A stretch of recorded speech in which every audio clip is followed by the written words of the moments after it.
Eu é que agradeço, Francisco José. Mais uma vez, obrigado a você pela oportunidade. Na entrevista lá, a Lília Teles, geralmente quando eles determinam o que querem conversar, né? É como o Raimundo frisou na entrevista dele. Ele queria falar mais, como também eu queria, né? Mas ele disse, olha, Petinho, nós vamos focar mais a questão da vegetação, que ela ficou impressionada, e a questão das nascentes, né? Do Riacho Puçaba, da bica em si, né? E foi muito gratificante, porque foi lá em cima, né? A entrevista foi lá em cima, e foi muito oportuno dessa vinda da Rede Globo, né?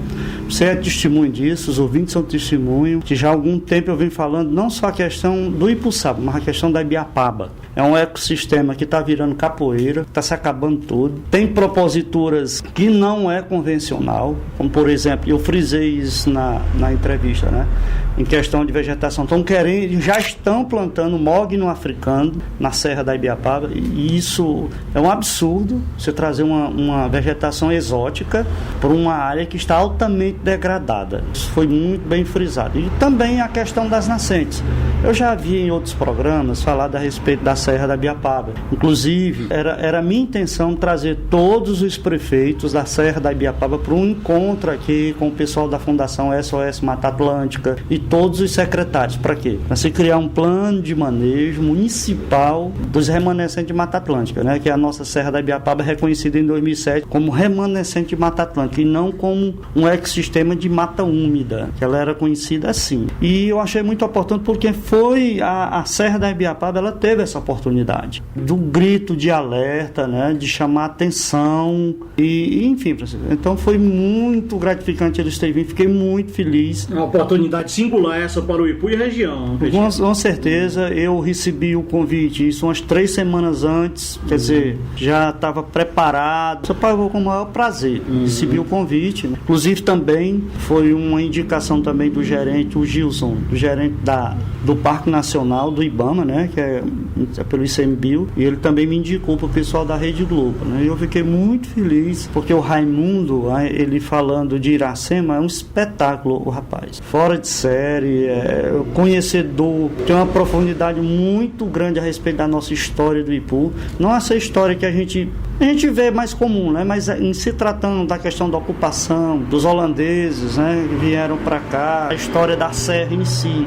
Mas eu fiquei muito, muito feliz, eu estou com esperança de que, através disso, as municipalidades, frisei também, que não valorizam o que nós temos, não desenvolvem projetos. Eu não estou falando porque quando a gente fala essas coisas, as pessoas acham que a gente está criticando o prefeito. Eu estou falando de um geral da Serra da Ibiapaba. Se você procurar, não existe projeto da questão do turismo, da questão que possa dizer, porque o turismo, se ele não for bem gerenciado, Francisco José, ele é um terrível agente, é um inimigo cruel dos recursos naturais. Então tem que ter controle, tem que ter... Enfim, então eu vi uma luz no fim do túnel. Eu espero que a minha voz e a voz do Raimundo, as imagens que serão mostradas aí no Globo Repórter, eles possam sensibilizar as pessoas. Veja bem, nós estamos atravessando das piores secas do estado do Ceará, que o nosso Ceará vem, né? Agora eu vou te fazer uma pergunta, amigo ouvinte, que me escuta nesse momento. O que seria de nós se não tivesse sido essa serra, nessa situação, nessa seca? Verdade. Antes nós víamos apenas 2 carros, o seu Manatimbó e um outro vendendo água. Hoje você vê dezenas e dezenas de caminhões com tambores de 8 tambores, 7, 6, cada qual com 1.000 litros de água. E isso é de manhã, de tarde e de noite. Quer dizer, estão também tirando água demasiadamente sem nenhum controle. Então, quer dizer, é proibido? Então não se trata de ser contra, mas é uma questão de sobrevivência, é uma questão de você... Não pensar só hoje. Perfeitamente. As práticas da questão da agricultura, estão cavando poço profundo, Francisco José, e fazendo cisternas enormes para aguar a horta. Mais um projeto para produzir um alimento de qualidade sem agrotóxicos, ninguém quer. Por quê? Porque eles acham que sai caro, puxa vida, é a nossa saúde, a nossa vida, dos nossos filhos, dos nossos netos que estão por vir. Tem preço? Não tem preço. Então, esses questionamentos, às vezes, a gente é muito mal entendido, né? A gente é muito mal interpretado, que o Petinha quer ser isso, que o Petinha quer mandar. E quem sou eu? Muito pelo contrário. Se você, Francisco José, se você tem uma preocupação de manter um ambiente saudável, você vai se beneficiar só? Não, você vai beneficiar a todo mundo. Essa questão do Riacho pro Sábado, tem proprietário de terra que me odeia. Se eles parassem para pensar, nunca quis impedir isso. Ninguém quer. O que é que nós queremos? De que realmente ele faça uso, mas de forma ordenada. De que ele não prejudique o nosso cartão postal. Como também eu frisei na entrevista, é inadmissível a gente passando por uma seca terrível dessa e o riacho ser uma rede de esgoto.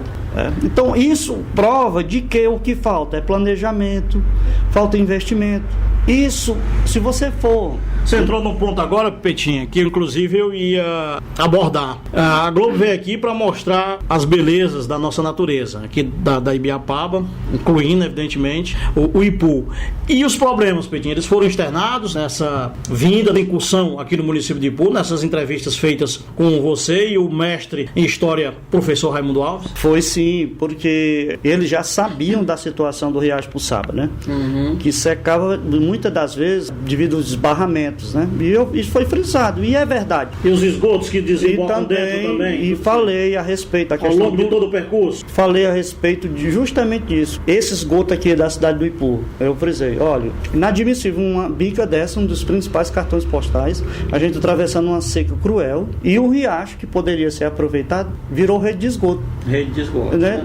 Céu aberto. Perfeitamente. Que é céu aberto. Céu aberto. E a questão do riacho, que é uma realidade. Estão privatizando as nascentes, estão tirando água demais, estão produzindo além da conta do que o riacho pode suportar. Então, também falei, eu fiz uma crítica construtiva em relação às unidades de conservação, que eu já disse isso para você, não foi uma, nem duas, nem 10 vezes não. Muito mais. Que, infelizmente, esse tipo de unidade de conservação é só para dar satisfação à sociedade. Foi criada aí desde 99. Resolveu o problema? Não se resolve. Efetivamente não tem nenhum resultado. Não tem. Por quê? Porque um dos grandes inimigos do meio ambiente, muitas das vezes, é a própria municipalidade e as instituições que são criadas para defender. É a que mais atrapalha, é a que mais beneficia pessoas que destroem o meio ambiente. Então, essas questões foram levantadas na reportagem, Petinho? Foi, essas questões foram levantadas. Enfim, foi muito proveitoso, porque não adianta você querer tapar o sol, dizer que não tem desvio do riacho, que tem. Não adianta você dizer que não tem privatização das nascentes, que tem. Agora, dizer que o riacho não é poluído, que é. Agora é o seguinte, eu também frisei. Eu disse, rapaz, e aí? Pô, tem água e não é para usar? Mas é claro que é para usar. É a única água que eles têm. Por quê? Porque não existe um projeto de abastecimento de água para ali, Francisco José. Se você pegar da ponte da Várzea do Giló até a nascente, de um lado do outro, você vai contar em torno de quê? 300 famílias. Qual é o sistema de abastecimento daquele povo? Então eles têm que tirar esta água da onde? Eles têm que tirar da nascente, tem que tirar do riacho. Mas, MAS, o que está faltando? Está faltando um gerenciamento, são projetos que todos possam usar água do riacho, todos possam satisfazer as suas necessidades sem prejudicar os outros e sem acabar com a nossa bica. A nossa bica é uma verdadeira indústria, né? Nós temos um potencial, é a mesma coisa, Francisco José, de você ter uma pepita bem grande e você não sabe o que pepita é aquela, você não sabe que aquilo ali é ouro e que ali dá para render muito dinheiro. Esse projeto do Parque da Bica, ele tem que ser revisto, tem que ser a nossa realidade, tem que ter, que atrai as pessoas. Eu já estou cansado de ouvir, rapaz, a gente vai para a Bica, mas só tem aquilo. Então, Francisco José, nós temos um ambiente que é propício à tirolesa, a trilhas, uma rampa de voo livre, para tanta coisa, e mais. Não é bem explorado, né? E eu conversando com eles em parte, olha, a riqueza que tem Piri-Serreira, a riqueza que tem Guaraciaba do Norte, a riqueza que tem o município do Graça, que é no pé da serra, eu faço trilha com o pessoal aqui de Guaraciaba. Olha, é a coisa mais linda que existe a nossa serra, né? Parece que eles filmaram só em 4 cidades. Mas foi Viçosa, Ubajara, São Benedito, As Flores e Ipu. Petinha, com que impressão eles ficaram? Assim, o que é que você sentiu da equipe da TV Globo e se tratando do município do Ipu? Porque conversando na entrevista com o professor Raimundo Alves, eles ficaram encantados com a bica. Disse que em toda a região aqui da Ibiapaba não viram algo tão belo como a bica do Ipu. Foi, isso é verdade. E eles filmaram com pouquíssima água. Eles disseram, olha, não tem na Serra da Ibiapaba beleza igual a do Ipu. Beleza igual a do Ipu. Não tem. Impressionante, eles ficaram encantados. Usaram o drone, fizeram. Eles assim saíram assim encantados do Ipu, mas infelizmente saíram decepcionados, porque esperava coisa melhor também, né? Com uma coisa tão bonita e tão mal aproveitada, né? Mal cuidada. Mal cuidada, né? E eu disse, olha, isso não é de agora, isso é de muito tempo, né? A gente, isso é um problema secular. Um problema secular, um problema que é muito grande, né? E falei também, isso, olha, vocês estiveram na Serra, vocês sentiram calor, isso, rapaz, um inferno na Serra. Pois há 30 anos atrás não tinha esse calor. Isso já é uma prova de que o ecossistema está passando por uma transformação. Nós somos ricos em fauna e flora, mas nós já perdemos muitos seres de fauna e flora justamente por conta de quê? Dos impactos ambientais. Sem dúvida. Nós temos que cuidar da nossa casa. A questão do meio ambiente tem um preço. A gente é visto como um vilão, a gente é visto como inimigo. E não se trata disso. A minha intenção e de todo e qualquer ambientalista não é dono da verdade, não. O que a gente quer é que as pessoas entendam de que é preciso cuidar, é preciso preservar. Esse negócio de estar se dividindo, estar com raiva que não quer ouvir, que não pode, isso é bobagem. A gente tem que somar cada vez mais de que você, proprietário de terra, possa utilizar a água do Riacho Puçaba, mas de uma forma sustentável, de que o senhor possa desenvolver projetos. Olha, quem é? Você conta no dedo. Alguém já teve a ideia de plantar um pé de pau na beira do riacho? Ninguém faz isso, só quer detonar, só quer acabar. Aí o riacho é de quem? É de todo mundo. O riacho não é do Chico Zé, a bica não é do Chico Zé, a bica é do povo do Ipu. O povo do Ipu tem que deixar de estar de braços cruzados. Nós precisamos amar mais o Ipu, nós precisamos defender mais o Ipu. Não é brigar não é intriga não, mas é participar das reuniões, é cobrar das entidades. A gente vê infelizmente um município que quando se tem a secretaria a gente é impedido de trabalhar, e se tem secretaria, tem só secretário, mas não tem a secretaria. Se tem secretaria ou departamento, o cara faz um projeto, os prefeitos não liberam absolutamente, não atrás de nada, depois fica se queixando. A prioridade é saúde e educação. E onde é? Me indica.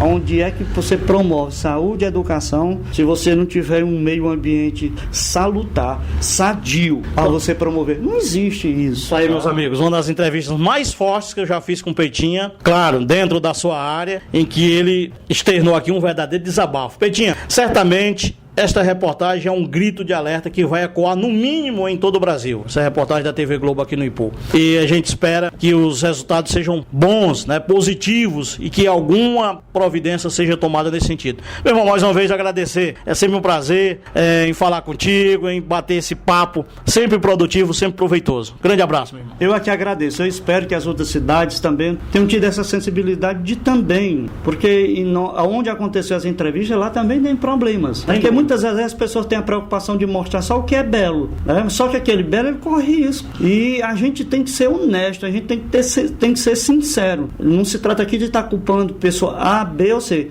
mas é responsabilidade nossa cuidar. Olha aí para onde é que a bica vai. Bica vai ser vista agora pelo mundo. Iracema, Virgem dos Lábios de Mel, samba enredo das maiores campeãs das escolas de samba do Rio de Janeiro. Vamos falar do Ipu. E olha a situação. Agora eu pergunto a você, meu amigo, só para encerrar. A bica está digna de receber qualquer turista de qualquer parte do mundo? Fica essa interrogação. Um abraço a todos. Obrigado, professor José.